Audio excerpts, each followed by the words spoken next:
le moment important de ce remaniement, c'est avant le remaniement. C'est la sortie. Place Beauvau de Gérard Collomb. Voilà, justement, on va en parler. On va même écouter ce passage qui en dit long, vous fait réagir juste après. Évidemment. Quand des quartiers se paupérisent, se ghettoisent, il ne peut y avoir que des difficultés. Et donc, nous en avons souvent parlé avec monsieur le préfet d'Île-de-France. Je crois vraiment que dans la périphérie parisienne, on ne peut plus continuer à travailler commune par commune. Il faut une vision d'ensemble pour recréer de la mixité sociale. Parce qu'aujourd'hui, on vit côte à côte. Et je le dis toujours, moi je crains que demain, on vive face à face. Et donc, nous sommes en face de problèmes immenses. Sidérant d'entendre ça de la part d'un ministre. Non, c'est pas sidérant. C'est ce que je dis dans le livre. Et vous l'accréditez depuis très longtemps, vous parlez de l'Ibanais. Il annonce de la guerre civile. Il annonce la guerre civile. Face à face, vous avez décrypté. Ça veut dire guerre civile. Et c'est très intéressant parce que... Enfin, on a perdu la bataille, selon lui. C'est ça que ça veut dire aussi. Non. Il dit pas on a perdu la bataille. Il dit... Mais le problème, c'est qu'il le dit. C'est intéressant parce qu'il a tout compris et en même temps, il s'en va. Non, il utilise des mots des années 80. C'est-à-dire mixité sociale. En fait, il pense à mixité ethnique. C'est-à-dire qu'en gros, il y a des quartiers islamisés. Maintenant, je vois qu'il y a même les journalistes du Monde qui parlent de l'islamisation de la Seine-Saint-Denis. Moi, j'allais au tribunal quand je disais ça. Justement. Et deuxièmement, il dit c'est la paupérisation. Ils n'ont jamais été aussi riches. Ces quartiers pètent d'argent, puisqu'il y a le trafic de drogue qui nourrit une richesse inouïe. C'est bien le problème, justement, en Seine-Saint-Denis et ailleurs. Donc c'est pas le problème ni de la paupérisation, ni de la mixité sociale. C'est le problème de l'islamisation des quartiers, et que, simplement, si vous voulez, ces quartiers, il y a maintenant que des boucheries halal, que des librairies halal, que des boutiques halal, et ça... avec des gens qui s'habillent, les femmes voilées et les hommes, comme en Afghanistan ou en Arabie Saoudite au XVIIIe siècle. Pourquoi ils font ça? Et pour une raison très simple, parce que tout ça détermine des normes. Et que on normalise ainsi, et on normative, si j'ose dire, des quartiers qui sont islamisés et qui sont régis par la loi islamique. C'est la charia de fait. Et c'est ça, aujourd'hui, la France. Dans d'innombrables quartiers. Donc et encore une fois, c'est notre discussion tout à l'heure sur la République. Qu'est-ce qu'on va vous dire? On va vous dire, même Martine Aubry, maintenant vous dit, on n'est plus en République. Mais j'ai envie de lui dire, Martine, encore un petit effort. C'est pas qu'on n'est plus en République, c'est qu'on n'est plus en France. Et c'est pour ça qu'on n'est plus en République. Mais vous voyez, c'est la discussion... Juste avant, excusez-moi, je finis. C'est la discussion de tout à l'heure. On dit on n'est plus en République pour ne pas dire on n'est plus en France. Parce que la République a remplacé la France. Alors justement, vous citiez Gérard Davet, journaliste au Monde, en effet, des propos assez inattendus. C'était chez nos confrères de Radio France. Écoutez Gérard Davet dans la matinale de France Inter.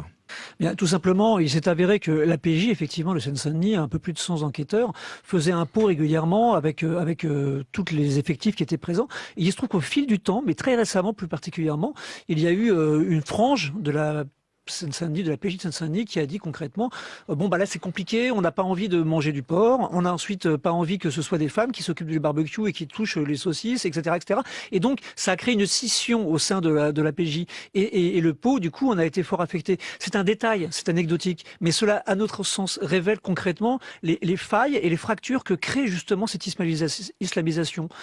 Il se passe quelque chose et ce quelque chose nous influe, nous impacte tous.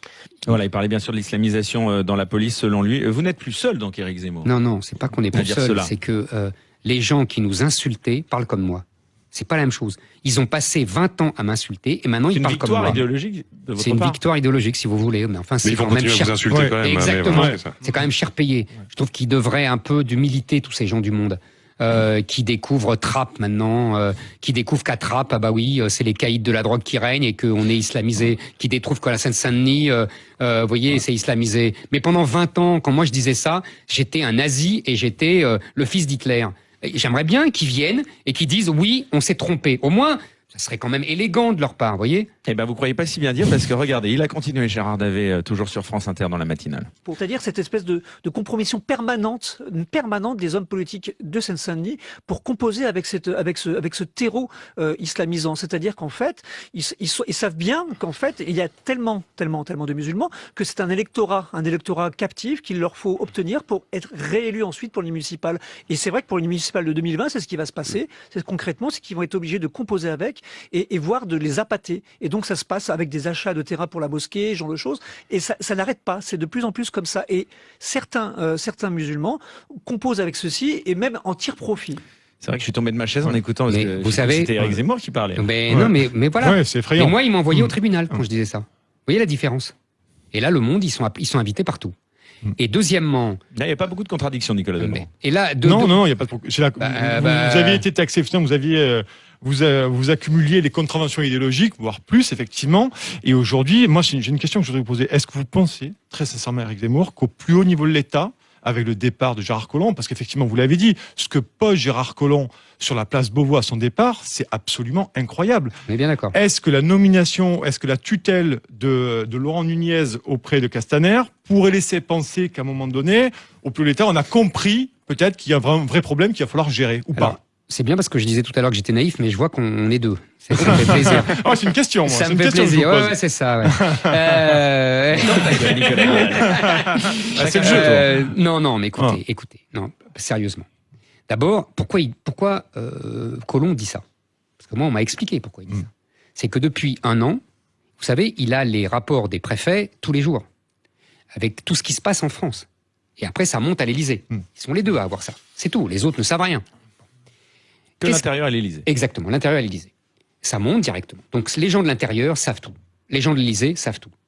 Vous savez qu'il y a aujourd'hui, et ça c'est public, 1000 attaques, ce qu'ils appellent attaques gratuites par jour. Ouais. Est-ce que vous vous rendez compte? Moi j'ai discuté une fois... entend par attaque? Ça veut dire des gens qui vous attaquent comme ça, même pas pour vous voler, même pas pour rien, comme ça. Parce que votre tête ne l'aura pas plu. 1000 par jour en France. Moi j'avais un ami qui était conseiller de Hollande, et qui m'avait dit, tu sais, puisque tout remonte à l'Élysée, il m'avait dit, t'as l'impression d'un pays en guerre. Je vous assure que je cite cette phrase entre guillemets, je vous dirai pas qui me l'a dit. Ouais. Je vous assure que c'est entre guillemets, je n'invente pas un seul mot. Proche de François Hollande. Un proche de François Hollande. Je vous assure. Mais d'ailleurs, Hollande a Davet et l'homme, il a dit, ça finira par une partition. Oui. Et j'en reviens à notre discussion avec Guy Bon, qui n'était pas aussi, perdu dans les nuées. Ma thèse, c'est que soit la France est puissante, domine, est hégémonique, impériale, pour reprendre un mot que Guy Bon n'aime pas. Soit elle est faible, et là, c'est les autres qui la détruisent. Soit les autres pays étrangers, ça a été l'Angleterre, puis l'Allemagne, puis maintenant, vous voyez, les États-Unis qui la dominent, etc. Soit même aujourd'hui, dans sa population, un peuple qui s'érige en contre-peuple, une société qui s'érige en contre-société et qui conduit à l'affrontement. Vous voyez ce que je veux dire? Je pense qu'il n'y a pas d'alternative.